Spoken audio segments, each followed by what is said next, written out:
காலையில எல்லாரும் காஃபி டீனு குடிக்கிறோம். நாம் கொஞ்சம் மாறணும். தினம் காஃபி டீ குடிக்க வேண்டாம். திரிகடுகம் காஃபிம்பாங்க, சுக்கு மிளகு திப்பி போட்டு கருப்பி போட்டு காஃபி, அது மாதிரி காலை பானம் எடுத்துக்கணும். ஃபர்ஸ்ட் நாம திருகடுகம் பவுடர் எப்படி செய்யறதுன்னு பார்க்கலாம். ஒரு ஃப்ரை பேன்ல நல்ல மிளகு, திப்பிலி, சுக்கு சேர்த்து சூடு பண்ணணும்.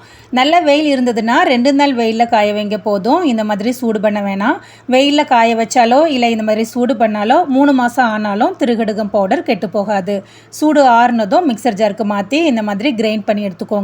Thirikadugam powder ready. Next Thirikadugam coffee எப்படி செய்யறதுன்னு பார்க்கலாம். இந்த காஃபி செய்யறதுக்கு ஃபர்ஸ்ட் ஒரு பவுலில் 1 கப் தண்ணீர், 2 ஸ்பூன் நாட்டு சர்க்கரை, 1/4 டீஸ்பூன் திருகடுகம் பவுடர் சேர்த்துக்கோங்க.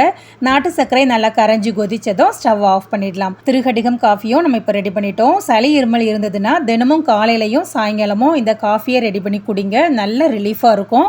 இந்த திருகடுகம் பவுடரை தேனில் கலந்தும் சாப்பிடலாம். குழந்தைங்கள்லேருந்து பெரியவங்க வரைக்குமே சளி இருமல் வராமல் பாதுகாக்கும்.